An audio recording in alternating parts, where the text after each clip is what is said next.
Sitti ijoolleen meediyaa tun ani waan nan goone hin qabani obboleettiifi yaa obboleen kiyya ijoolleen Oromoo waan hin godhu irratti ajandaa godhachuun amala isaaniiti akkuma atuu beektu. Osoo ja'anii wallaahi jiruu kiyya balleessan. Gurbaan baatii meeqa kaniin afaan hin beekne afaan isarratti hin barre guddaa afaan biyya kana afaan jarmalii isarratti hin barre. Siigalee laffaatii jala jala. Moon jetteettu iyyuu shakkeen hin jedhe isheen akka namatti qabdu.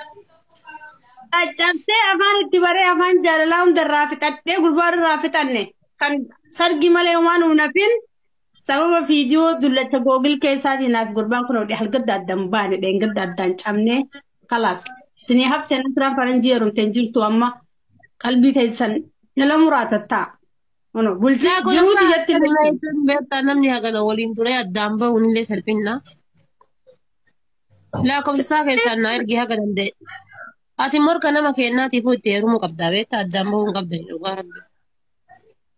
Dubanaan amana akkamiin godhama sun dadhabee viidiyoo dalagamtee akkamitti irraa buusee amansiisa dullachanarra taa'u kan suuraatii irra kaayan kan afaan Oromoo kana turjumaana googilii galchee sagalee. This is not true jettaan this is photoshop jettaan maa itti nimtu ati.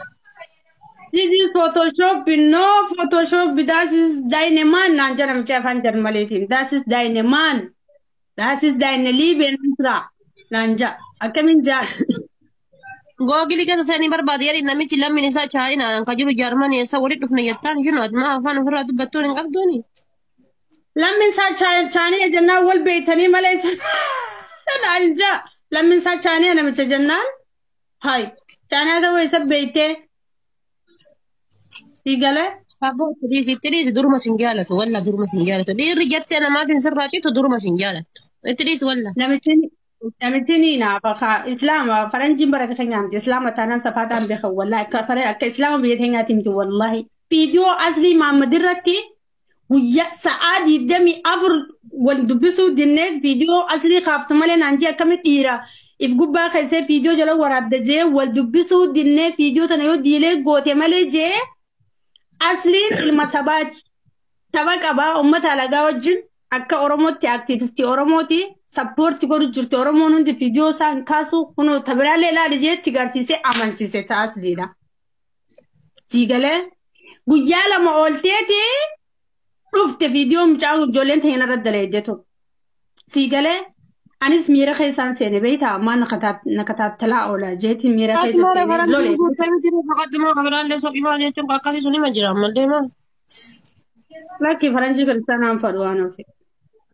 Aboo abboona daldalaa baatu waan ofii nama wajjiif tafokkota siifin ta'a wallahi laazim siifin dhufu siifin ta'a bar siifin ta'a wallahi siifin ta'a. Namootee jirta bareeddu. Namichi sabboona jedhamu sun sujjamtu.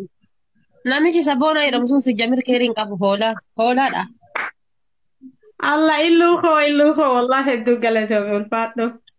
Galatoomi abeetti. Kun as jala jiraan arrabsu jira sin arrabsin yoo si addeemu jaan kafraadha. Galatoomi yaa illuu kiyya. Anamma kana dura wal fuuna jennee akka waan na fuudhuutitti waliin haasofnee turre beektaa? Anamma carrama wal isaa wal fuudhu odoo argadheeti wal fuuneeti albeedomtuun hudduu waraana. Sabboona. Sabboona. Sabboona jaartii qabana himaadha jaartii isaa sin dhaga'in.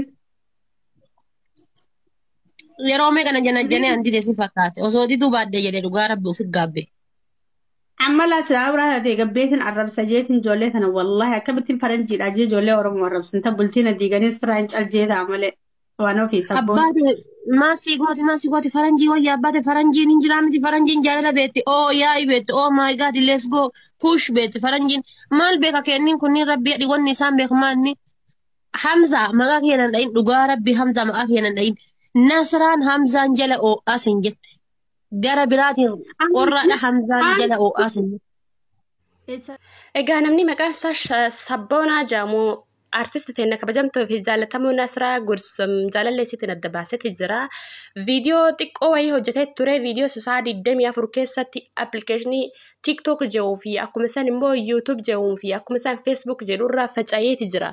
Sabboonaan ani sobullee sobuufiin hojjedhu yookaan piraankiifiin hojjedhillee jedhu viidiyoo sun deebuu hin dandeenye battanameeti jira. Artistiin teena kabajamtuu fi jaalatamtuun kan qabsoo Oromoo keessatti aarsaa guddaa kafalte ammaa tana keessatti appilikeeshinii hundaanuyyuu seentee boohati jirti. Sababbi isaatis jaalallee isii bara dheeraadhaaf janaa turte gabaabumatti waan dhabdeefi jechuudha.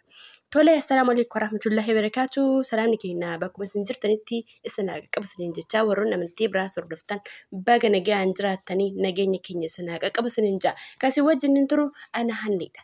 Hanga dhumaatitti nu wajjin tura viidiyoo kana like gochuudhaan jalqaba. Akkuma isaan immoo warroonni haarawgaa chaanaal keenyaa dhufaa jirtan subscribe godhadhaa. Mallattoo subscribe jettu sanii achitti bilbilaa san tuqadhaati. Achi booda immoo yeroo hundaayyuu ergaa haarawaa gonna dhiifnuu fi barumsa jaalalaa san bira kan ga'u ta'a. Artistiin teena Nasraa Gursum nama kabajamtuuf nama jaalatama guddaa uummata Oromoo biraa argattedha. Gara qabsoo Oromootiin jechuudha. Akkuma isaan immoo sirboota jaalalaas ni hojjetti. Ani garuu sirba jaalalaa isaan osoo hin taanetti kan onni Oromoo keessa seenteen qabsoo Oromoo sirba qabsoo Oromoo waan hojjettuu fi qabsoo Oromoo irratti aarsaa guddaa kaffalteeti jirti. Haa ta'u malee garuuyyuu aarsaa san kaffaltetti afaan isiitiin balleessaati jirti jechuudha. Artistii uummanni Oromoo abdate taatee abbaa manaa kiyyaan dibee yookaan immoo suuraa akka garaagaraatiin ka'uudha waan akkasiitiin uummata Oromoo qaanfachiisaa akka jirtus asumaan ergaa kiyya biraan naagaa akka bira geettuun barbaada. Suuraalee irraa amma fakkeenyaaf suuraa kana hanga dhumaatti yoo ilaaltan waan irraa hubachuu dandeettan jechuudha. Suuraa kana anatu asiise malee surreedhaan kaatee jechuudha. Inna surreedhaan kaateen ni kan qabu. Jammar uffanni isii surreedhaan kaatu irraa hin bareedu jechuudha. Uffanni irraa bareedu kun kan akkana jechuudha. Kan aadaa kanaatu irraa bareedu jechuudha.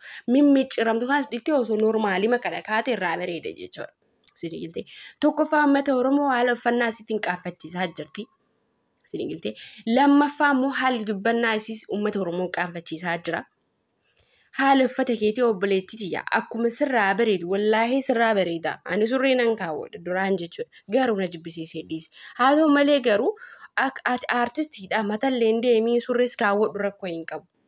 Garuu surree sirraa hin bareedu. Ani dhugaadhuma sitti hima jechuudha. Surree sirraa hin bareedu jechuudha. Namarraa bareedu qaba namarraa hin bareedni qaba jechuudha. Surree si jamar sirraa hin bareedu laa aadaa Oromoo akka inni sirraa bareedu laalmi yaa Nasraa Gursum. Kanaafiyyuu biraan naagaa akka bira geetuu barbaada. Erkaan tiyyaa tuni isarraa kaafee immoo hoolola garaagaraa irratti banuudhaan mucaasonni jaalalleessitiin adda baase jechuudha. Waan tokko itti yaadanii poosti godhuu qabda. Wallaahi qubna gariseen jaa jira.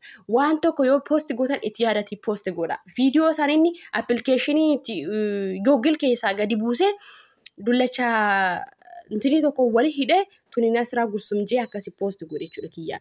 Kuni dogongora guddaadha uummata Oromoo. Kana dura dhaabbachuu qabdan jechuudha.